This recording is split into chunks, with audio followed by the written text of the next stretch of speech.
अर्जनी वन्नी सन समाज, धर्म प्रेमी सज्जनों, श्रद्धा मूर्ति माताओं, प्यारे बच्चों,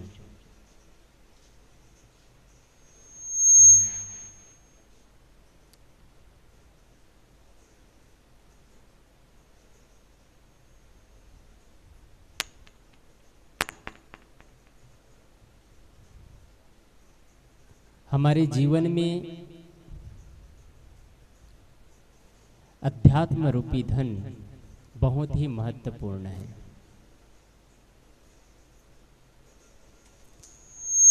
जितना ही हम व्यवहार जगत में जाते हैं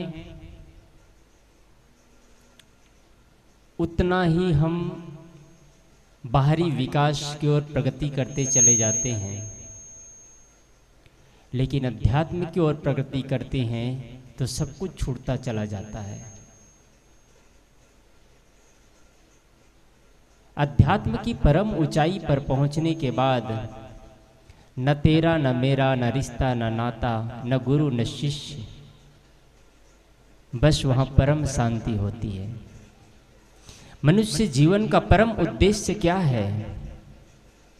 किसी को पूछा जाए सफल व्यक्ति कौन, लोग गर्व के साथ कहते हैं सफल व्यक्ति वह है जिसके 2-4 बंगले हो, जिनके कई गाड़ियां हो, जिनके बहुत सारे जमीन जायदाद हो, जिनके बहुत सारे यश नाम हो, उसको लोग सफल व्यक्ति कहते हैं। याद रखिएगा, वो सफलता की निशानी नहीं है, वो तो बाहरी चीज की सफलता है। जब आपके पास धन और दौलत और गाड़ी घोड़ा मकान धन यश है तब आपका नाम और सम्मान है। जिस दिन आपसे यह छूट जाता है, आपका सम्मान खत्म हो जाता है, मतलब सम्मान आपका नहीं था, सफलता आपकी नहीं थी, सफलता धन की थी, सफलता पद की है, आपकी सफलता नहीं है। आपकी सफलता है जो सब कुछ छूटने के बाद भी आपका सफलता बने रहे, आपका प्रेम बना रहे, आपका करुणा बना रहे, आपका दया और क्षमा और संतोष की भावना है वो बने रहे, आपस में जो भाईचारे की भावना है वो बना रहे, ये आपकी सफलता है। क्या इस सफलता की ओर हम आगे बढ़ रहे हैं?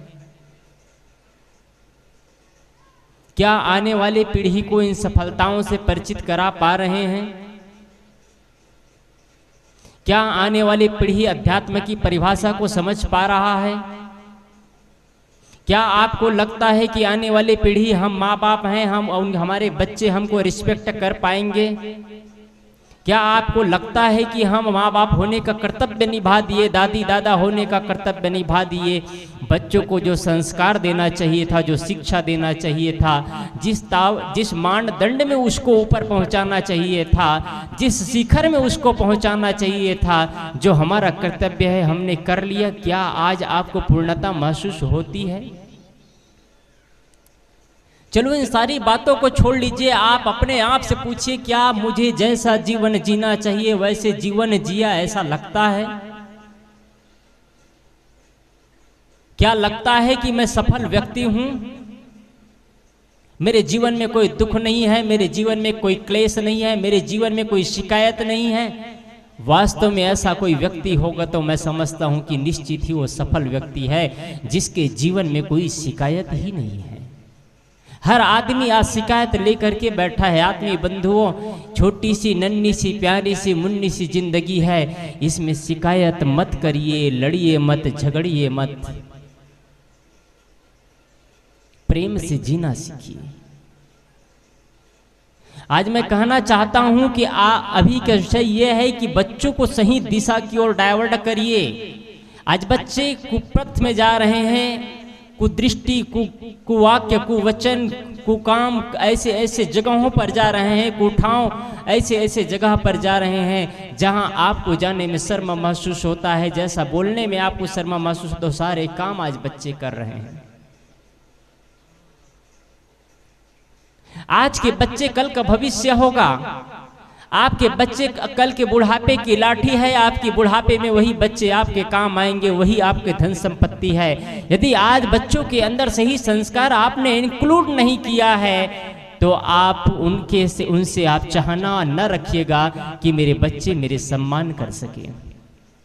आपको पता होना चाहिए, जब आप बैंक में अकाउंट में पैसा डालते हैं और पैसा डालते हैं, लेकिन चेक काटते समय आपके अकाउंट में मात्र 50,000 रुपया है, आपने चेक 51,000 का काटा, तो आपका पैसा भी नहीं निकलेगा और आपको फाइन भी लग जाएगा, क्योंकि आपके अकाउंट में उतना पैसा ही जमा नहीं था, आपने गलत चेक भरा है। वैसे ही जीवन में बच्चों के अंदर सही संस्कार आपने इंक्लूड नहीं किया है, अध्यात्म की परिभाषा नहीं बताया है, जीवन जीने के तरीके नहीं बताए हैं, और आप बाद में बुढ़ापे की स्थिति में चाहेंगी कि मेरे बच्चे संस्कारवान बन जाए, मेरे बच्चे मेरे सम्मान करे, मैं गुड पेरेंटिंग का परिभाषा बताऊं और गुड पेरेंटिंग का परिभाषा सुन करके बच्चे उसको रिस्पेक्ट कर सके, अच्छे पिता होने का, अच्छे माँ होने का सम्मान कर सके, तो ये संभव नहीं है। उसके लिए आज से करना चाहिए। मैं कहना ये चाहता हूं कि आज बच्चों को संस्कार सही दीजिए। आपके बच्चे गलत दिशा की ओर जा रहे हैं, इसके जिम्मेदार आप होते हैं। आप वेद में किसी ने पूछा है बच्चों को संस्कार कब से देना चाहिए, वेद में उत्तरदाता ने उत्तर दिया है बच्चों को संस्कार बच्चे के जन्म के 20 वर्ष पूर्व देना शुरू कर देना चाहिए। उत्तरदाता ने कहा बच्चे के जन्म के 20 वर्ष पूर्व कैसे उनको संस्कार दिया जाए। प्रश्नकर्ता ने कहा, उत्तरदाता ने कहा जैसे बच्चे चाहते हैं उनके होने वाले माँ बाप को वैसा संस्कार शुरू से देना शुरू कर दीजिए। आप बच्चों को सही संस्कार नहीं दे पाते। 20 वर्ष बाद की बात छोड़ दीजिए, जब घर में बच्चे हो तब भी आपके घर में सही वातावरण नहीं होता है, तू मैं राग द्वेष की लड़ाई झगड़ा चलता है, कलह कल्पना चलता है। एक घटना बताऊं मैं आपको।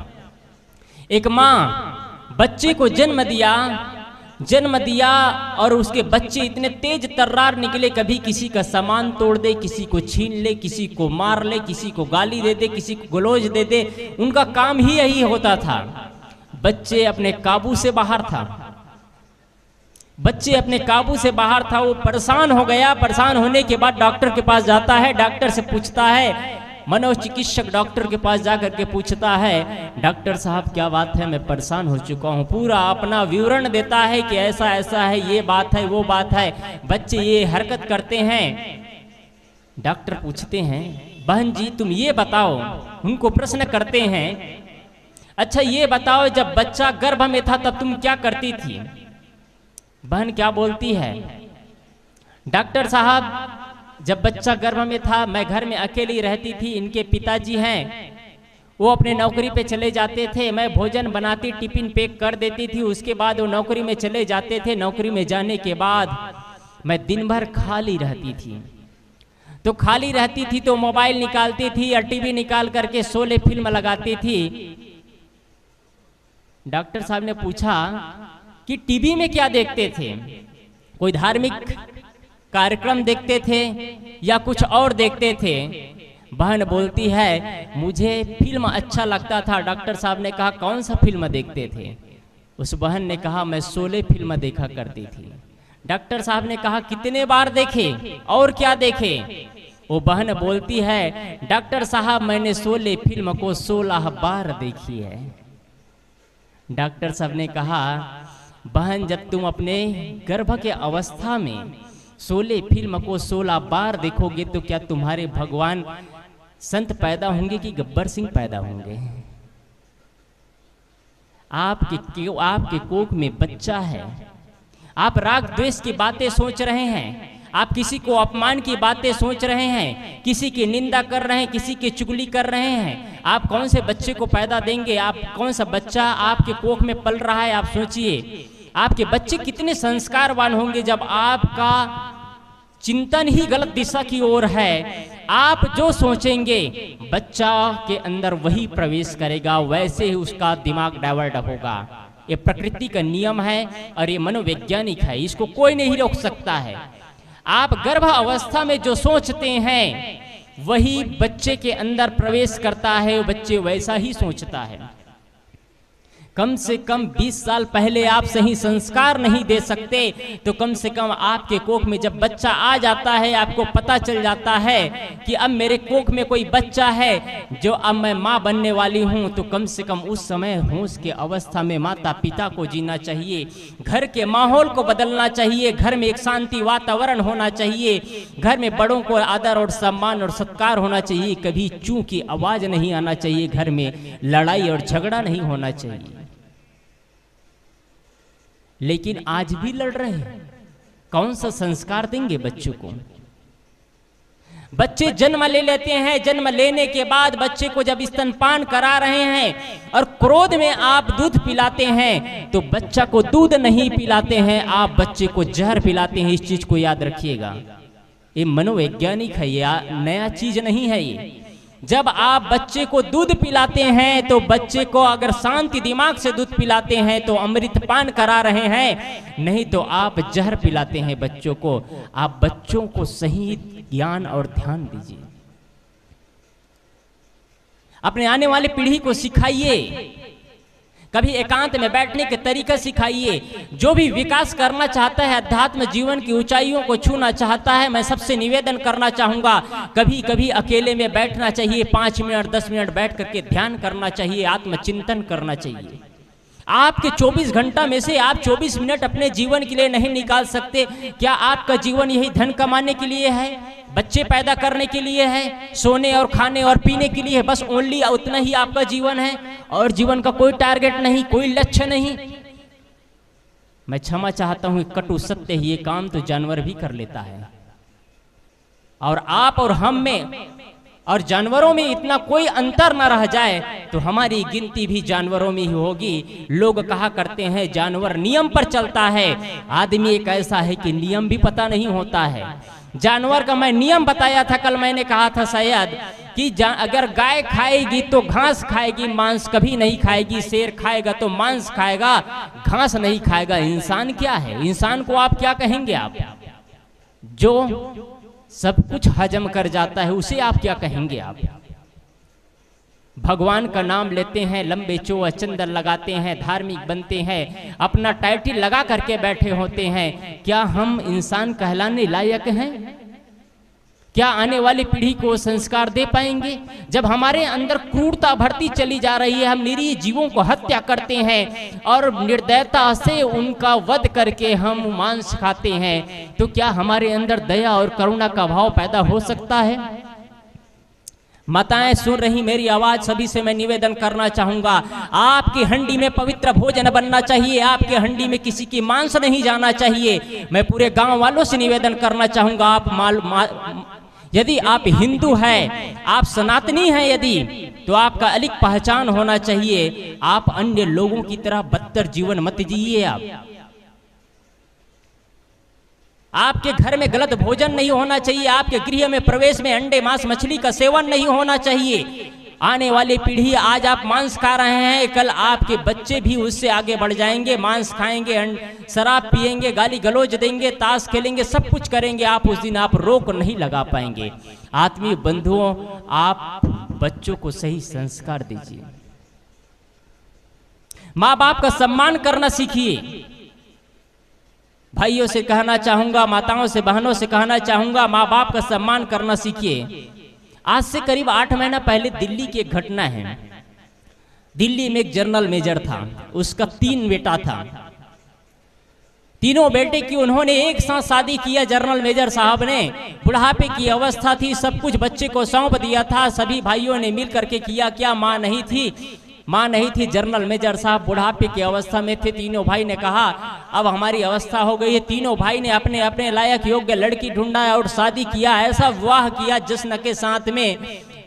उस क्षेत्र में वैसा विवाह ही नहीं हुआ था। विवाह होने के बाद एक भाई थाईलैंड गया, एक भाई इजराइल गया, एक भाई लंदन गया। तीनों भाई घूमने चला गया। तीनों भाई घूमने जाता है, रेलवे स्टेशन में जाता है, एयरपोर्ट में जाता है। जाने से पहला अपना नाम बताता है। सबसे पहले वो टाइटल लगाता है, हम जनरल मेजर साहब के पुत्र हैं, उसका नाम बताते हैं जनरल मेजर साहब पहले लगाते हैं। जब कोई आदमी जनरल मेजर साहब का नाम सुनते हैं तो उनका श्रद्धा से भर जाता है, जनरल मेजर साहब का पुत्र हैं ये, रिटायर्ड जनरल मेजर साहब का हम पुत्र हैं। लोग नाम लेते ही श्रद्धा से भर जाते हैं, जहां भी जाते अपना टाइटल लगाते, नाम बताते तो कहते हम जनरल मेजर साहब का पुत्र हैं। जब वो घर से निकलते हैं तो एक नौकर थे, उन्होंने कहा था नौकर को, देखना पापा का ध्यान रखना, हम लोग 3 माह में बाहर से घूम करके आ जाएंगे। उन्होंने कहा हम 3 माह में बाहर से घूम करके आ जाएंगे। गए हुए थे लगभग मात्र 1 माह हुआ था। 1 माह के बाद जब भी वो बूढ़ा बाबा घर से बाहर निकलता, उनके सेवक था जो पिता के सेवा में था, जनरल मेजर साहब के सेवा में नौकर था, वो घर से बाहर निकलता तो उनका जो पिता था वो असमर्थ हो चुका था।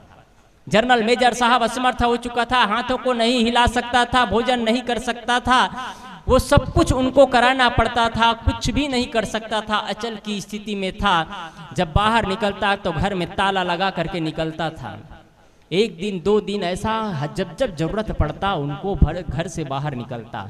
एक दिन ऐसे ही निकल रहा था, निकलते निकले और कुछ दूर जाने के बाद, मंडी में जाने के बाद उनका एक्सीडेंट हो जाता है। और एक्सीडेंट होने के बाद वो नौकर है कोमा में चला जाता है। वो नौकर कोमा में चला जाता है, हॉस्पिटल में ले जाया जाता है। नौकर कोमा में पड़ा है, किसी से बोल सकता ना, कुछ नहीं कर सकता। कोमा की स्थिति ये होती है, आप खाओ तो अन्न अंदर जाएगा, वो खा भी नहीं सकता है, अचलता किसी जिंदा लाश है कोमा का मतलब।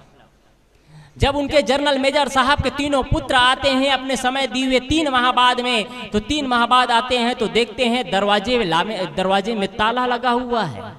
आखिर गया तो कहाँ गया? दरवाजा तोड़ा जाता है, ताला तोड़ करके उसको खोला जाता है, और खोल करके जैसे ही अंदर जाते हैं हाल में देखते हैं एक काला काला सा परत दिखाई दे रहा है कपड़े की। वो कपड़ा उठा करके फेंकता है, कपड़ा उठा करके फेंकता है तो जो जनरल मेजर साहब है उनके पिता है, वो शरीर सिर्फ कंकाल दिखाई देता है। उनको कीड़ों ने चुन लिया था, सिर्फ कंकाल दिखाई देता है, उसका कुछ भी अस्तित्व नहीं रहता है। इससे तो अच्छा है कोई पुत्र जन्म न लेते, उनकी कोख से बांझ ही रह जाना अच्छा है। ऐसा पुत्र किसी के कोख में जन्म ही न ले। क्या मतलब हुआ ऐसा पुत्र जन्म लेने से? उनके ही संपत्ति से मौज उड़ा रहे हैं, माँ बाप को असहाय छोड़ देते हैं, बिना भोजन के कुछ नहीं कर सकता था। जनरल मेजर साहब सूख करके मर जाता है, भोजन के लिए तरस जाता है। क्या मतलब होता है ऐसे पुत्र का? आत्मीय बंधुओं, मैं कहना ये चाहता हूँ, बुढ़ापे की अवस्था में आपके माँ बाप को आपकी संपत्ति नहीं चाहिए। बुढ़ापे की अवस्था में आपके धन द्रव्य नहीं चाहिए, आपके बिल्डिंगें नहीं चाहिए, आपके मकान गाड़ी घोड़ा बंगले नहीं चाहिए। बुढ़ापे की अवस्था में माँ बाप को बच्चों का सिर्फ प्यार और सम्मान चाहिए। जब माँ बाप ऑफिस से खेत से बच्चे जाते हैं और घर में आकर के माँ बाप के पास आकर के भोजन पूछ लिया करते हैं, स्वास्थ्य पूछ लिया करते हैं, तो माँ बाप का चौड़ा सीना हो जाया करता है, माँ बाप के चेहरों में मुस्कान आ जाया करता है। जैसा कोई मरीज हो और मरीज को टॉनिक देने के बाद, ठीक हो जाने के बाद चेहरे में चमक आता है, वैसे ही बुढ़ापे में माँ बाप के स्वास्थ्य पूछने के बाद उनको भोजन पूछते रहते हैं उनके बच्चे, तो निश्चित ही माँ बाप के चेहरों पर एक नया मुस्कान आ जाता है। आज भी मेरे बच्चे मेरे सम्मान करते हैं, आज भी मेरे बच्चे मेरे से प्यार करते हैं, आज भी मेरे बच्चे मेरे कहा मानते हैं। आत्मीय बंधु, आपसे निवेदन करना चाह रहा हूँ मैं, बुढ़ापा पका फल की तरह होता है। मैंने कहा बच्चों को कैसे संस्कार दे, मैंने कहा आपके माँ बाप को कैसे सम्मान करना है आप जानिए, और अंतिम में मैं कहा कि बुढ़ापा आपका पका फल है। पका फल कब गिर जाए कब चू जाए कोई जानता नहीं है। इसलिए आपसे कहना चाहता हूँ, बुढ़ापे की अवस्था में आपके बहू बेटे नाती पोते जो देते हैं उसको प्रेम से खा लो। ये मत बोलो ऐसा है वैसा है, नुक्ता चुनी मत करो। घर में बगल में बैठ करके, चौराहे में बैठ करके किसी की शिकायत मत करो। घर के बच्चों की, बहुओं की, बेटों की शिकायत मत करो। बुढ़ापा तो बस आनंद से जीने का दिन है, जश्न मनाने का दिन है। आप जो जीवन में कमाई करते हैं, जीवन में जो भी कमाई करते हैं, उसको बुढ़ापे में अमन चैन से उपयोग किया जाता है। यदि आपने जवानी में अध्यात्म रूपी धन कमाया है तो निश्चित ही आपका बुढ़ापा सुखद होगा। और अध्यात्म रूपी धन आपने जीवन में नहीं कमाया है तो आपका बुढ़ापा भी सुखद नहीं होगा। कुछ कुछ बच्चे नक्सलाइट और आतंकवाद की तरह होते हैं जो अपने ही माँ बाप को घर से बेघर कर देते हैं, ना जानते गलत दिशा में चले जाते हैं और गलत काम करना शुरू कर देते हैं। आज से साल भर पहले की घटना बता रहा हूँ। अमेरिका, ये है गुजरात की घटना। गुजरात में एक लड़का, माता पिता का सिर्फ एक ही लड़का था, उनके पास में करीब करीब 10 एकड़ खेत था, संपन्न व्यक्ति था, सब्जियां बोया करता था, उनके नौकर चाकर थे, बड़े ऐशो आराम के साथ जिंदगी कट रही थी।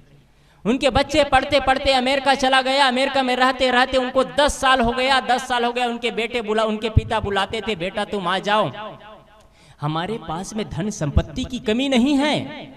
बेटा बोलता है, पापा मैं यहाँ बहुत कुछ हूँ, बहुत खुश हूँ, मैं मुझे कोई चीज की कमी नहीं है, मैं मकान ले चुका हूँ, मेरा सब कुछ है यहाँ। कभी अपने पापा को नहीं बताया आगे के जीवन के बारे में, मेरे लिए यहाँ कोई चीज की कमी नहीं है। लेकिन 10 वर्ष बाद जब आता है तो अपने साथ में एक लड़की को भी लाता है। जब घर आने के बाद में पूछता है कि ये कौन है, तो कहते हैं पापा ये मेरी पत्नी है।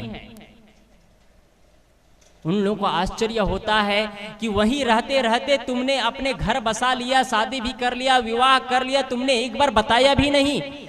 पापा पर भी कहते हैं कोई बात नहीं बेटा, चाहे तुम वहां विवाह करते या यहाँ विवाह करते, तूने कर तो लिया ना, अब कोई बात नहीं, मस्त अच्छा से रहना, कोई बात नहीं, प्रेम से कहते हैं। पापा भी खुश है। बस कुछ ही दिन होता है, सप्ताह भर होता है। पापा से क्या बोलते हैं बच्चे, बोलते हैं पापा मेरा बहुत बड़े वहां हॉस्पिटल चलता है, न जाने कितने लोग काम कर रहे हैं, मेरी बहुत बड़ी एरिया है, बड़े बड़े बंगले हैं, और अंतिम में आपके सारे संपत्ति का देखभाल करना तो मुझे ही होगा, आपकी सेवा तो मैं ही करूंगा, मेरे अलावा तुम्हारा और कौन है। बड़े प्यार से अपने पापा को कह रहे हैं कि मेरे अलावा तुम्हारा और कौन है। पिता को लग रहा है कि बच्चा तो सही कह रहा है। कुछ दिनों बाद फिर पापा के पास बैठता है, कहते हैं मेरे पास बार बार फोन आ रहा है पापा कि मुझे बुला रहे हैं, लेकिन मैं आप लोगों को भी ले जाना चाहता हूँ, आप लोग तैयार हो तो मैं टिकट कटाने की तैयारी करूं। पापा के मन में भी गुदगुदी था, मम्मी के मन में भी था कि हम भी चले अमेरिका, घूम आए, एक बार देख ले।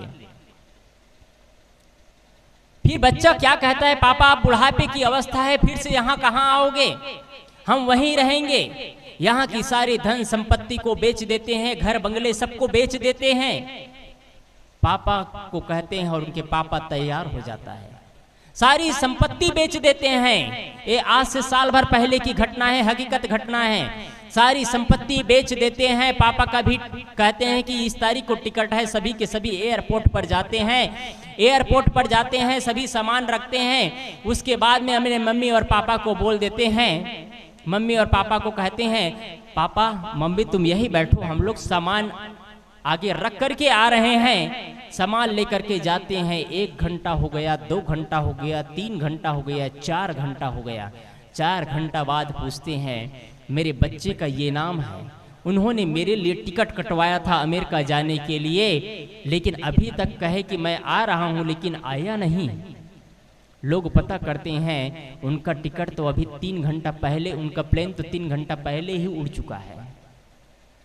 पापा का सब कुछ बेच करके हजम कर जाता है, अपने अकाउंट में पैसा ले लेता है और चला जाता है। पापा दरिद्र की तरह, उनके पास कुछ भी 1 रुपया उनके पास नहीं रहता है, 1 रुपया उनके पास नहीं रहता है। कहीं उनके पास डायरिया थी, डायरियों को पलटता है, लोगों से कहता है भाई साहब इस नंबर पर फोन कर देंगे क्या।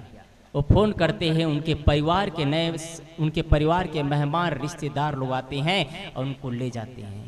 क्या ऐसे माँ बाप होना चाहिए?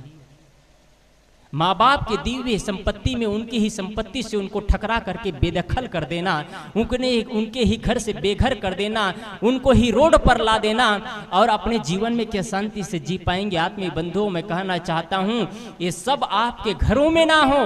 आप अपने बच्चों को समय दीजिए, अपने बच्चों को अध्यात्म की परिभाषाएं बताइए, अपने बच्चों को संत परंपराओं से जोड़िए। माँ बाप और अतिथि का सम्मान करना सीखे, आचार्य का सम्मान करना सीखे। मैंने सुबह के सत्र में कहा था, यदि आज माँ बाप और अतिथि और आचार्य का सम्मान नहीं करेंगे तो बुद्धि तो वहीं जाएगी जहाँ कुछ नहीं मिलना है। लोग कहते हैं फिर से, साहब लोग तो खंडन ही करते हैं। मैं एक बात आश्चर्य से पूछना चाह रहा हूं, मैं आपको पूछना चाह रहा हूं। लोग बड़े बड़े प्रश्न करते हैं, कहते हैं कि लोग कबीरपंथी लोग भगवान नहीं मानते। मैं भी सोचता था, पहले घर में था तो मैं भी सोचता था कबीरपंथी भगवान नहीं मानते, क्योंकि मुझे भगवान का अर्थ ही नहीं पता था। भगवान वो है जो हमारे सहारा बने, भगवान वो है जो हमें मुसीबत से ऊपर उठाए, भगवान वो है जो हमारी विपत्ति में अपने विपत्ति को ना देखते हुए भी हमारे लिए मिसाल की तरह खड़ा हो जाए। भगवान वो है जो हमें इस योग्य बनाए आज मंच में बैठ करके, व्यास गद्दी में बैठ करके आपके बीच हो सके। भगवान वो है जो ऑफिस और दफ्तर में बैठ करके हमको बोलना सिखाता है। भगवान वो है जो बड़े बड़े ऊंचाइयों तक हमको छूने की तरीका बताता है। भगवान वो है जो हमारे कितने भी ही शैतानियत करते हुए भी उन शैतानियत को दरकिनार करके बड़े प्यार और सम्मान के साथ बड़े पुचकार करके हम इसको योग्य बनाते हैं। वो भगवान है। भगवान हमको उसको मानते हैं। लोग कहते हैं कबीरपंथी भगवान नहीं मानते। मैं लोगों से प्रश्न करता हूँ, क्या कबीरपंथी पानी को पानी, मिट्टी को मिट्टी, आकाश को आकाश, गाड़ी को गाड़ी, कपड़े को कपड़े, मोबाइल को मोबाइल, दुकान को दुकान, वस्त्र को वस्त्र, घर को घर, मंदिर को मंदिर, माँ को माँ, पिता को पिता, पुत्र को पुत्र, क्या ये सारे चीज नहीं मानते? लोग बड़े गर्व से साथ कहते हैं मानते हैं। फिर से पूछा जाता है कबीरपंथी भगवान नहीं मानते, तो भगवान माने तो किसको माने? तब कहते हैं जब गोबर को गणेश भगवान, गोबर को भगवान मान ले, मिट्टी पत्थर को भगवान मान ले, तब कहते हैं हाँ अब कबीरपंथी भगवान मानते हैं। मैं कैसे मान लूं उसको भगवान? मेरे इस योग के बढ़ाने में उसकी क्या हाथ है, क्या ऊर्जा, क्या ताकत है? मैं कैसे कह दूं आप मेरे लिए भगवान हो सकते हैं? मैं उसको कैसे भगवान कह दूं? जब मैं बैठाता हूं तब बैठता है, मैं नहलाता हूं तब नहाता है, मैं खिलाता हूं तब खाता भी नहीं है। वो तो अचल है, जो चलता नहीं, बोलता नहीं, खाता नहीं, पीता नहीं, देखता नहीं, डोलता नहीं, जो हमारे सहायक नहीं बन सकते, उसको मैं कैसे भगवान मान लूं? आपकी श्रद्धा है, आपकी मन की इच्छा है, आप मानते हैं, आपकी श्रद्धा है, मैं उसे नहीं रोकता। लेकिन लोग कहते हैं कि कबीरपंथी भगवान नहीं मानते, ये तो गलत बात हुई ना। कबीरपंथी निश्चित ही भगवान मानते हैं, लेकिन सही भगवान मानते हैं, डुप्लीकेट भगवान नहीं मानते हैं। और वो अगर कबीरपंथी कोई है और भगवान तो नहीं मानते, बाहरी भगवान, लेकिन माँ बाप का भी अपमान करते हैं, संत गुरुजनों और अतिथि आचार्यों का भी अपमान करते हैं, तो उससे तो गए गुजरा आदमी कोई भी नहीं हो सकता है। चाहे किसी भी धर्म के मानने वाले हो, किसी भी परंपरा के मानने वाले हो। इसलिए मैं कहना चाहता हूँ आत्मीय बंधुओं, माँ बाप का सम्मान करना सीखिए, माँ बाप के सम्मान, बच्चों को समय देना सीखिए। मैं मूल बात पर आऊंगा। बच्चों को आज हम समय नहीं देते हैं तो बच्चे गलत दिशा की ओर जाते हैं। आप जब ऑफिस से आते हैं, दफ्तर से आते हैं, खेत से खलिहान से आते हैं, अपने परिवार के सदस्यों को समय दीजिए, माँ बाप को समय दीजिए, बच्चों को समय दीजिए। अध्यात्म की परिभाषाएं बताइए, बच्चों को कैसे जीना है ये तरीका सिखाइए। आप बच्चों को सिखाते हैं पढ़ाई कैसे करना है, डिग्रियां कैसे हासिल करना है, मकान कैसे बनाना है, गाड़ी कैसे खरीदना है, गाड़ी कैसे चलाना है, मोबाइल कैसे चलाना है, ये सारा चीज आप बच्चों को सिखाते हैं। क्या आप बच्चों को ये भी सिखाते हैं जीवन को कैसे जीना है? आपने कभी सिखाया है? अपने आप से पूछिए सारे लोग, बच्चों को कभी आपने सिखाया है जीवन को कैसे जीना है? नो, किसी ने नहीं सिखाया, ऐसा अवसर ही नहीं आया है। बच्चों को सिखाइए कैसे जीवन को जीना है, बच्चों को समय दीजिए।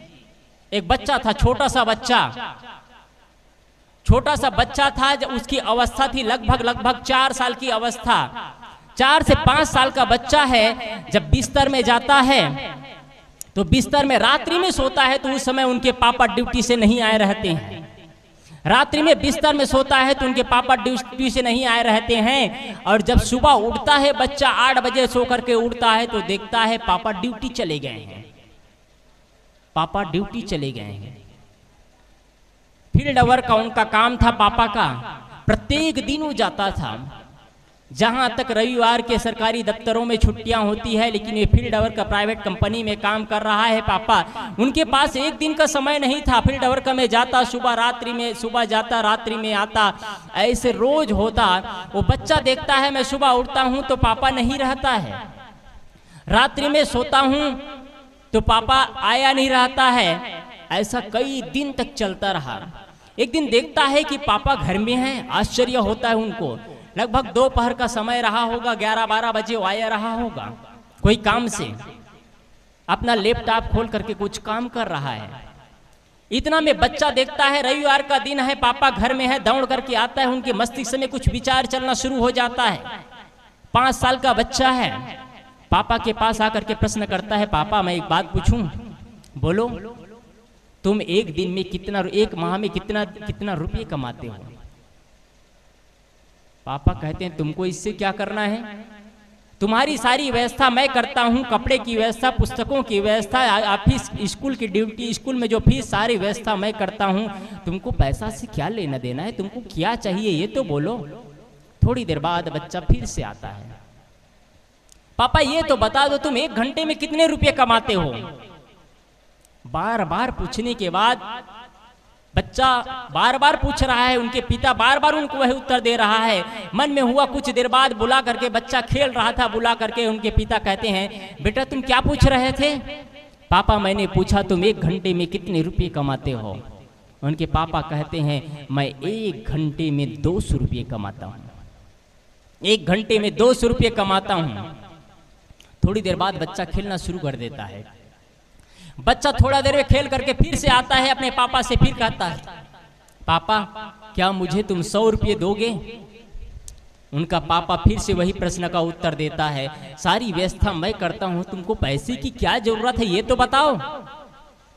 आज तुम अटपटे से काम कर रहे हो। बच्चा तेज तर्रार था। बच्चा चुप हो जाता है। थोड़ी देर बाद उनको लगता है आखिर बच्चा चाहता है तो क्या चाहता है। बच्चा को बुला करके 100 रुपया देता है। बच्चा उल्लास से कूद उठता है और दौड़ करके जाता है, और जहां पर सोता था उस बिस्तर के नीचे उठा करके 100 रुपया रखता है। उनके पापा देखता है कि उनके पास ऑलरेडी 100 रुपया है। अपने बच्चा से पूछता है, तुम्हारे पास ऑलरेडी पहले से 100 रुपया रखा है और तुम 100 रुपया और क्यों मांगे? पापा बताता हूं आपको। वो 200 रुपया निकाल करके देता है और पापा से क्या बोलता है, पापा मैं आज आपका 1 घंटा खरीदना चाहता हूं और 1 घंटा खरीद करके मैं आपके साथ लंच करना चाहता हूं। क्या आपके पास अपने बच्चों के लिए समय नहीं है? आप गलियों में बैठ करके अपना समय काट सकते हैं, मोबाइल देख करके समय काट सकते हैं, और निंदा चुगली करके समय काट सकते हैं, फिल्म टाकीजों में जाकर के समय काट सकते हैं। आपके अपने बच्चे के लिए आपके पास समय नहीं है? आपके अपने माँ बाप के लिए आपके पास समय नहीं है? आपका समय किधर जा रहा है? कौन सी दिशा की ओर प्रगति कर रहे हैं आप? आपको कौन सी कमाई मिलेगी आपको? मैं संस्कार की चर्चा कर रहा हूं। आत्मीय बंधुओं, आप सभी से कहना चाहता हूं, आप अपने बच्चों को समय देना सीखिए। यदि देने लायक इस दुनिया में कोई है तो सबसे बड़ा बेशकीमती समय समय है, वो चीज है समय है। समय से बड़ा कीमती और समय से बड़ा दान कुछ भी नहीं हो सकता है। पैसा गया तो हम फिर से कमा सकते हैं, स्वास्थ्य कुछ गड़बड़ हो गया तो ठीक कर सकते हैं। जो आज समय मिला है, आप 1 घंटा बाद ये माहौल नहीं देखेंगे, यहाँ सुना रहेगा। क्या इस समय को आप पुनः लौटा सकते हैं? आप कभी नहीं लौटा सकते हैं। आज जो समय मिला है, आपने समय को सही जगह लगाया तो आप यहाँ सत्संग स्थल पर बैठे हैं। कुछ लोग घर से कहे सत्संग में चलेंगे क्या? कहे सत्संग में जाने का मन तो नहीं है, मोबाइल खोल करके व्हाट्सएप या फेसबुक देख रहे होंगे। समय तो वो भी लगा रहे हैं। मैं कहना ये चाहता हूँ, समय वो भी लगा रहे हैं, समय आप भी लगा रहे हैं। समय और शक्ति उतना ही लगता है, समय और शक्ति उतना ही लगता है, लेकिन परिणाम अलग आते हैं। उनके मनोदशा अलग होगा, आपके मनोदशा अलग होगा। आज बच्चों को कैसे पालन पोषण करना चाहिए, माँ बाप का कैसे सम्मान करना चाहिए, बुढ़ापे में कैसे जीना चाहिए, इस विषय पर आप चर्चाएं सुन रहे हैं। और जो मोबाइल में व्हाट्सएप चला रहे हैं, वो एक का स्टेटस, फिर दूसरे का स्टेटस, फिर तीसरे का स्टेटस, बस स्टेटस बदल रहे हैं। खुद का स्टेटस खराब है, दूसरे का स्टेटस देख रहे हैं। स्टेटस बदलने से, स्टेटस लगाने से जीवन नहीं बदलता है, सुंदर स्वभाव बनाने से, सुंदर जीवन बनाने से बनता है। आत्मीय बंधुओं, इसलिए माँ बाप का सम्मान करना सीखिए, बच्चों को समय देना सीखिए। आपके बच्चे ही आपका भविष्य है, आपके बच्चे ही आपके बुढ़ापे की लाठी है। यदि बच्चे के अंदर सही संस्कार आप इंक्लूड करते हैं, सही संस्कार उनके अंदर अर्जित करते हैं, तो बुढ़ापे में बच्चे आपका सम्मान करना सीखेंगे। एक जगह सास और बहू में लड़ाइयाँ चल रहा, घमासान युद्ध हो गया। रोज होता है, ये परंपराएं चल रही है, हर परिवार में बिरले बिरले परिवार है जहां लड़ाइयाँ ना हो।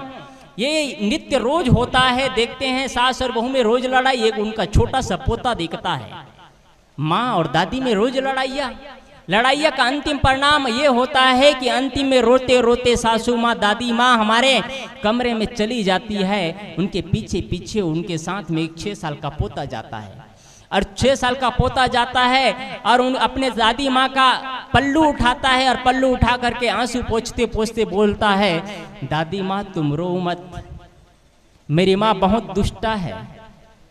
जब मैं भी बड़ा हो जाऊंगा और मेरी भी शादी हो जाएगी तो मैं अपने पत्नी से कहूंगा कि तुम अपनी सासू माँ की सेवा कभी मत करना, क्योंकि तुम्हारी सासू माँ अपनी सासू माँ से रोज लड़ाई किया करती थी। आत्मीय बंधुओं, प्रेम से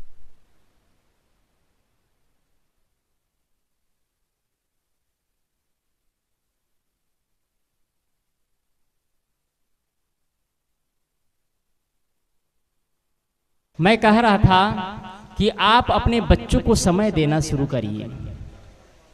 आप रोज बिठाइए और बच्चों से कुछ चर्चाएं करिए, रोज कुछ वार्ताएं करिए। आप सभी से निवेदन करना चाहता हूं कि थोड़े थोड़े समय अपने बच्चों को देना शुरू करिए। आपका बेशकीमती समय का सदुपयोग यही है कि आप अपने बच्चों के लिए अपना समय लगाते हैं। यदि आज आप अपने बच्चों को समय देते हैं तो बुढ़ापे में आपके बच्चे आपको समय देंगे। यदि आज आप अपना समय बच्चों को नहीं दे पा रहे हैं तो बुढ़ापे में आशा मत रखना कि आपके बच्चे आप